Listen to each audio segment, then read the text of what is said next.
lavastab Valentines. Ta jalad üles. Nii, Juhe. Ta on lihtsalt sõlmes. Niimoodi. Miks sa ronid tallad seal otsas? See juhtute peale ei pea käima. Pauh, tere tulemast. Tere tulemast. Tere saatest. Täna on laupäeva õhtu 6. Rõõmus saade. 6. veebruar ja kell on... Meil on piisavalt palju, et alustada saadet. Meil on siin võib öelda nartsist Vaikelu. Nii. Tänased lehed. Tänased lehed. Neist me täna ei räägi, aga me räägime nii mõnestki huvitavast asjast ja Tarmo tahtis öelda täpsemalt, millest me täna räägime. Täna on meil tõsisaade. Suhteliselt tunduvalt tõsisem saade, kui oli üle-eelmine saade. No see oli naljakas. Ja tänases saates võtab põhiosa saate lõpupoole nagu endale päevakohane teema, kuna kõik meediakanalid on alustanud nii-öelda, ütleme valimissaadetega, et siis viia, valija kurssi, eks ju, aga on lahti seletamata see, et kui sa lähed siis sellel valimiste päeval seal alguses sinna ruumi, et mis siin seal ees ootab siis, eks ju.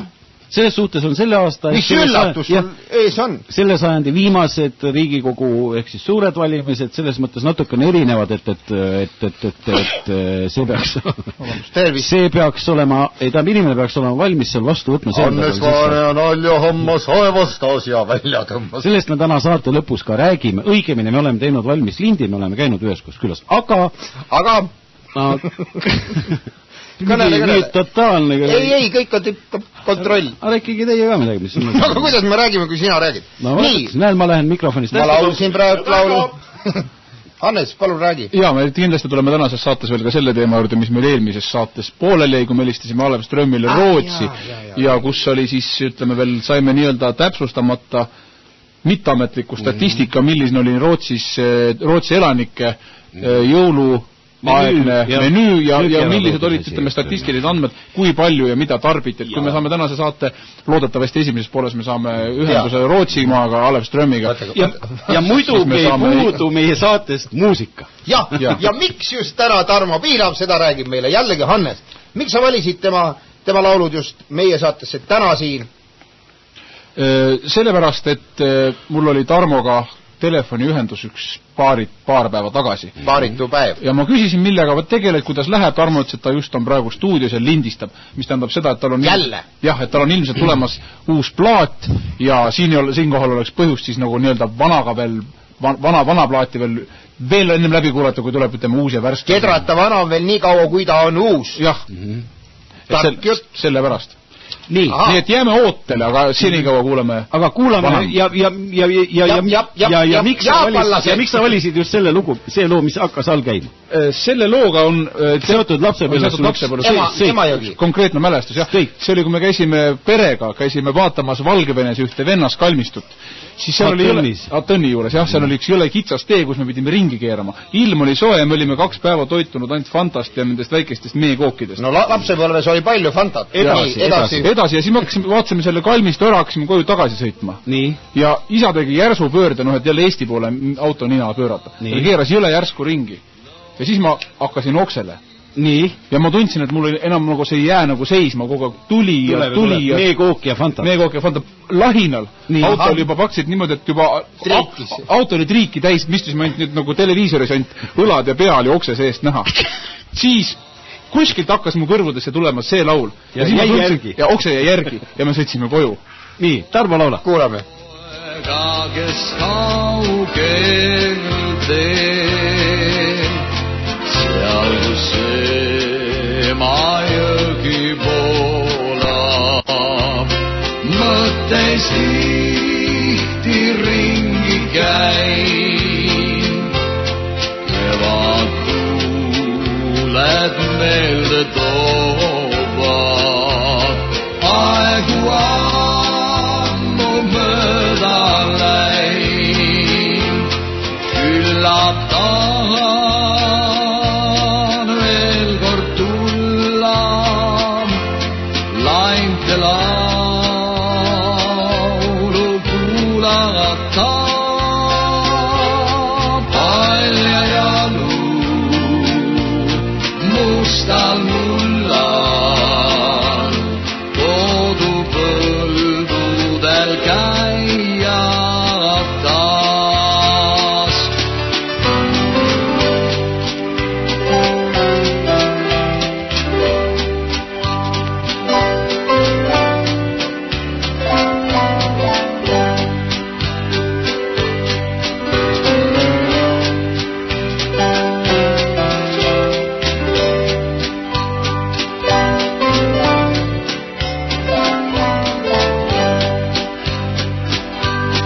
Küllap tahan veel kord tulla, lainte laulu kuulata. Palju jalu mustal mullal, kodupõldudel käia taas. Palju jalu mustal mullal, kodupõldudel käia taas. Eeter on, mõnus eeter on avatud. ja kui mul nüüd lambid mind ei eksita, siis oleme saanud taas ühte ka Stockholmiga. Tere õhtust, Alev Ström. Tere õhtust. Tere, Alev. Kas Ma kuulasin just, siin muusika tuli läbi telefoni. ja Kas see on nüüd Eesti Eurovisiooni laul või? Ei, Kahju, see oli ilus laul. see on väga hea laul. Kes seda laulis, mingi noor artist või? Ja Tarmo Pihlap. Ahaa, büroo. Räägi Alev uudistest, mis on Stockholmis viimasel ajal, kuidas ilm on? Kuidas ilm on Rootsis, jah? No Stockholmis on tohutult lund. Nii. Tohutult lund. Siin paari päevaga on niivõrd palju lund sadanud, et linnavalitsus ja Rootsi kuningas võtsid ühise otsuse vastu, et Stockholmis tehakse homme lumelinn. Kuidas on lood Lundi linnas? Lundilinn, peab ütlema kahjuks, on keskmine lumi. Miks kahjuks? Sellepärast, et kui oleks rohkem olnud lund, oleks nädalavahetusel Lundi linnale antud lumerohkuse eest üks orden. Lume tõttu? Jah, aga ei ole nii palju lund ja nüüd Lundi linn jäi ilma ordenist, aga Stockholmis tuleb küll, paariks päevaks tuleb täiesti lumelinn. Kas on õige jutt, et Stockholmis on praegu meeletud rahvarahutused sellepärast, et kes saab, jah, see on tõsi, kes saab ehitada lumelinna. Kes oma käega saab kuningalossi lumega kokku teha, see saab preemia. Kas on õige ka see, et Uppsala ülikooli inimesed on kõik Uppsala tänavatel ja streigivad selle vastu, et tahetakse Uppsala ülikoolis kinni panna jeemeni keeli kateeder? Seda nüüd ei ole, see on natukene vale see informatsioon. Õige on see, et Uppsalas tõesti on rahutused ülikoolis, aga mitte jeemeni keele kateeder ei taheta kinni panna, vaid tahetakse avada Hawaii keele kateeder. Selle vastu? Jah, sellepärast, et ei ole, kes õpetaks. Ja siis tekib loogiline küsimus, milleks avada kateedrid, kui ei ole õpetajad. Aga rektor ütles, avada võib ikka, eks siis paista. Kuid unustame nüüd päeva poliitilised kemplemised, mingem tõdede, mingem otse andmete juurde. Eesti rahvas ootab pikisilmi neid täpsustatud andmeid, missuguseid toiduaineid ja kui palju söödi siis ära Rootsis sellel nii-öelda, ütleme sellel aktiivsel sööginädalal jõululaupäevast kuni vanast õhtuni välja. On juba saabunud need värsked andmed, et me saaksime minna ka, ütleme, Erki Noole Revalkapile otse vahepeal sisse, et anda need täpselt andmed edasi. No jaa, te kuulesite, ma ohkasin. Jah. See on müstiline, millised arvud on tegelikult nüüd välja tulnud. See on nüüd Rootsi uuringute instituut, Svenska Historia Institute för Fonsa och Transporter. On teinud kindlaks, et nii. Juuriviljadest. Mis viljad? Juuriviljad. Juurviljad. Juuriviljad söödi kõige rohkem Hiina kapsast. Nii, see on köögi. Jõulu ja uue aasta jooksul, see on siis nädala pooleteist jooksul, söödi Rootsis Hiina kapsast 65 kilogrammi. Kogu Rootsi peale kokku. Rootsi peale kokku. See on müstiline summa tegelikult. Rootsid ei söö üldse Hiina kapsast. Nad ei söö üldse köögi juurvilju. Edasi. Teine koht on porgand. Nii. Porgandit söödi 18 kilogrammi. Terve Rootsi kohta. Hämmastav tulemus. Mitu porgandit see tegi tükkides? Tükke täpselt ei ole öelda, aga öeldi, et 4 kasti. Igas kastis on, ütleme, 30 kilo. Jah. No väike ütleme niuke. Seal oli osad olid poolikud kassid järelikult. Me oleme harjunud. Ja kolmanda koha sai rambutaan. Kuidas palun? Rambutaan. Seda söödi 3 kilo 454 grammi. Nii. Rootsi peale, see on kolmas koht. Ma vaatan, et... Ja muuseas, üks Uppsalast oli jutt, üks perekond Uppsalas, täpsemalt perekond Lönnström, sõi ühe kappari kella 21 ja 21.30 vahel 24. detsembril vahetult enne jõuluvana julmeni tulekut. Selge. Kas kuidagi need andmed on nüüd toodud paralleele ka, et mida viimase sõja ajal, kui palju söödi juurvilju ära, et oleks millegagi võrrelda? Mulle tundub siit Eestimaalt seda, et kuidagi ei ole nagu rootslane niisugune kasin. Me oleme harjunud, et Rootsi laud on midagi sellist rikkalikku. Ma pean ütlema seda, et see sõjaaegseid andmeid just ei ole, aga peab ütlema, et... Olümpiamängu aegseid on? On. Moskva olümpiamängu ajal. No Moskva olümpiamängu ajal rootslased sõid väga palju porgandit. See oli tonnides. See oli hämmastav. Aga nüüd on väike tagasilöök. Aga nüüd on millegipärast Rootsi sisemine trend mitte süüa köögivilja. Huvitav, miks? Ei tea, mingem edasi. Aga soe toit, siin on juba palju kopsakamad numbrid. Esimesel kohal, nagu ma ütlesin, täpsustatud andmetega on hakkliha. Rootsis söödi jõulu ja uue aasta vahel 24 miljonit tonni hakkliha. See on seguhakkliha loomveis on loomveis ja siga, kõik see kokku 24 tonni. Miljonit tonni, vabandust, 24 miljonit tonni. Mitu inimest Rootsis elab umbes? No ütleme 10 miljoni kandis. See on siis 2 tonni hakkliha nii-öelda, ütleme, imikust kuni raugani. Jah, ja seda nädala jooksul. Aga palju teie sõite, Alev ise? Mina ei söönud, järelikult keegi pidi minu 2 tonni ka ära sööma.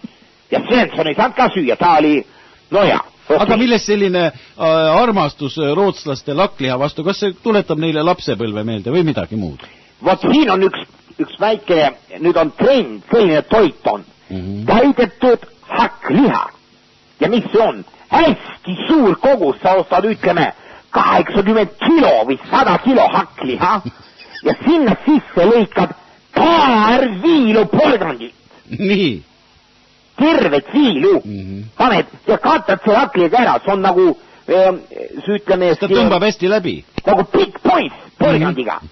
Aga porgandit on natukene, see on sümboolne. Ja siit tulevad ka mängud, eks ole, kes leiab selle porgandi, see võib ka teise porgandi saada endale. Kes seda ei leia, see ei saa kumbagi porgandi. Tähendab, mõte on see, kes leiab juba ühe porgandi viilu, saab ka teise porgandi viilu. See on huvitav mäng. Nüüd aga tabeli juurde tagasi. Teisel kohal, üllatus, eksotiik on see tõeline eksotiik. Aafrika ahvi kints, 20 miljonit tonni. Mis ainet? Aafrika ahvi kints. 20 miljonit tonni? 20 miljonit tonni. See tähendab, et rootslased sõid näkku... Ei, vabandust, mitte tonni. Tükki. 20 miljonit tükki. 10 miljonil Aafrika ahvil võeti kintsud. Alt ära nii-öelda. Jah. Mis nad praegu teevad, ahvid on kättpidi puu otsas? No nüüd on lihavõtted tulemas. Lauale on ju panna vaja lihavõtt jänes Nii. Aga Ask ilma kintsudeta meenutab, kui ta on nahk ära võetud ja saba. Väga aienest. Aga munad? See on spetsialiteet. See on midagi erilist.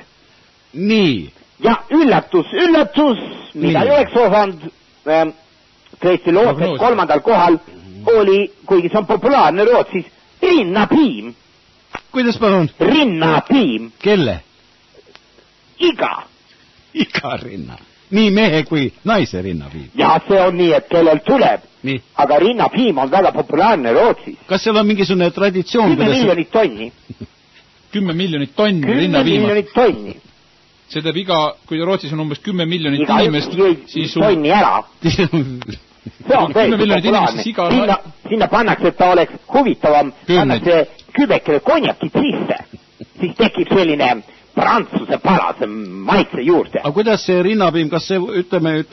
Lastakse rinnast suurde anumasse, pannakse vähki konjakid ja kapke pingi. See on nüüd viimase aja trend. Nii et ütleme, kui naine läheb nagu, ütleme, kui pereema läheb nagu kööki nagu rinnapiima tooma, siis ta läheb ennast nagu lüpsma, ütleme otse või?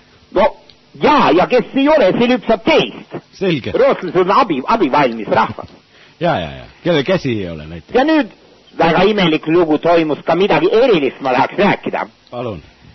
Rootsis söödi jõuluajal ära ka üks vana paar, abielupaar, perekond Ngala. Hommikupoole, nagu politsei on tuvastanud, söödi ära isa Modimbo Ngala, kes ei tea.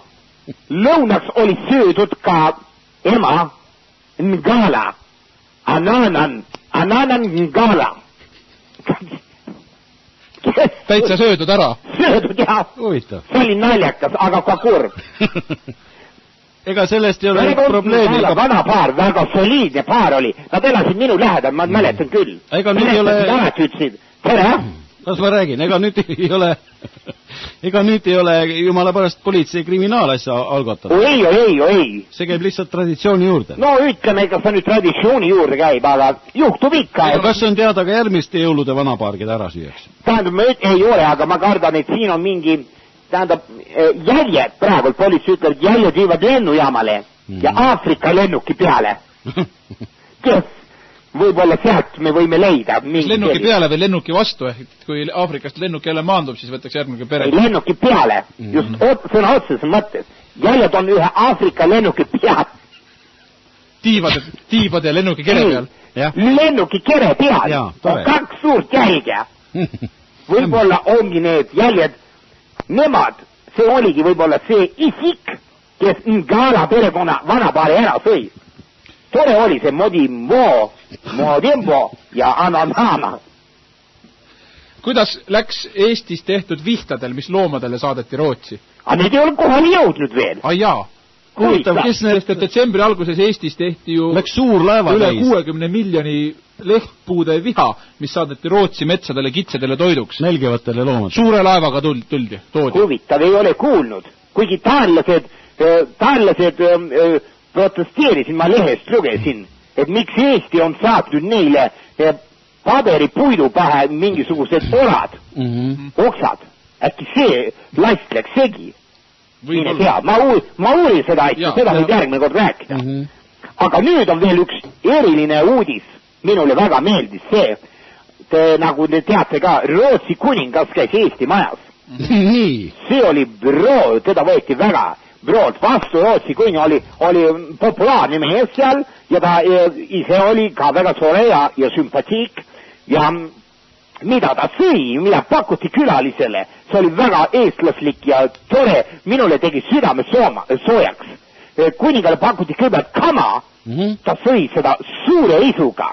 Ta oli nagu, siin ta isegi kaotas vahepeal koordinatsiooni ja häbitunde, tal oli lõug oli kõik kamane. Talle nii maitses, siis öeldi, talle pakuti ka verivorstid, ütles, et aga kama veel. Ja siis anti veel kama. kama talle meeldis väga. Palju ta sama, jah, tahtsin ka just, palju ta kama kuningas ära sõi? No kama tehti pesukausidesse, plekist pesukausidesse, mis Eestist need viimased pagulased nüüd, kes on siin viimase 2 aasta jooksul tulnud. Nad mõtlesid Rootsis ei ole pesukaus, siis tõid oma plekist pesukausid kaasa. Need oli 80 pesukaussi. No ma arvan nüüd 75 neist pilgeni täis pesukaussi sõi Rootsi kuningas seda kama ära küll. Kas kuninganna... ära ütles, takso mykke, bra kama oli. See oli tore. Mina mõtlesin selle peale. See oli nii ilus. Kama oli veel esimene ports. No keegi ei teadnud, et talle maitsma. Esimene ports oli tehtud sinimust valgeks see kama. Huvitav. Kuidas? Vot ei tea. Ma küsisin ka kuidas. Ütlesin, las jääda Eestimaa väike saladuseks ka. Muld, tint ja hapupiim. Vot ei oska öelda. Ja kuninganna Silvia sõi sülti. Eesti sülti, see kus on seakamarad, see karvased. Talle maitses see väga, ütles, see on huvitav lahendus. On hea lutsida neid. Karvast kinni võtad, siis on hea puhtaks lutsida. Ja talle maitses see väga. Äädika ja oli ka sinep. Ise tehtud. Päris tummine, see tugev sinep. Ja palju kuninganna sülti sõi ära? Koduveini jõime peale, ma ise tegin. Vastake küsimusele, palju kuninganna sülti ära sõi, mitu kaussi teid? No need oli ka tehtud, need olid ka kausidesse tehtud. Sangadega ämbritesse? Siuksed tornid olid, liha, karvased liha, sealiha tornid. Kuninganna sõi? Ei olnud liiga, ma nägin unes siis. Tal oli pesukausi, see oli ainult üks oli torn. See sangadega ämbertorn, sinna oli tehtud sült, oli küll üks, oli keskel ja kõrval olid siis need suured pesukausidesse tehtud. Alev, oli see torn kõva küll? No selles mõttes, et oli see sülditorn kõva küll. Noh, selles mõttes see priin. Liha oli palju, kamar oli tugev, kamar najal, see kogu see torn püsti püsis. Karvade ja kamar on najal. Karvad hoidsid sülditorni koht. Ja tegelikult, et ta ära sulaks nii kiiresti, siis oli tehtud Eestimaas ka aknad lahti. Et oleks külm, nad olid ju kasukates, neil oli külm. Aga söök oli, ja koduveini jõime. Ma ise tegin seda koduveini. Nii, retsept? No ma võtsin kõike, mida ma sain sinna panna. Ma tahtsin väike sellise püandiga teha seda veini. Õune panin, pirni panin, jõhvikat, 3 tükki, rohkem ma ei jäänud, aga siis ma panin kibuvitsa ja kui ta oli mul käinud 3 kuud, siis üllatus ma panin väikese seene ka sinna sisse. See oli hea. Väike seen. Seenevein. Ei, see oli üks väike kukkeseen. See oli bro. Aga neile maitses mulle ka endale. Svensson ütles, see on bro vein. Nii et meil oli väga tore üritus Eesti majas. Meil on nüüd ka inimesed nutsid ka seal millegi peale. Pidevalt. Eesti majas pidevalt nutt majas. No lihtsalt oli lõbus, kurb ja samas ka tore. See oli nutt läbi pisarate. Maniakaal-depressiivne pidu Eesti majas. Nuteti ja naerdi läbi segi. Sildid oli kirjad, ajas nutma. Kuningas palju kama ajas jälle nutma rõõmust. Kama värvajas nutma. Ja lõpuks, no vein ajas ka natuke nutma. Nii, vot need oleksid praegult oleks sellised mõningad meeldivad uudised. Nii et kohtumiseni järgmine kord ja Alev Söm, Stockholm. Nägemist.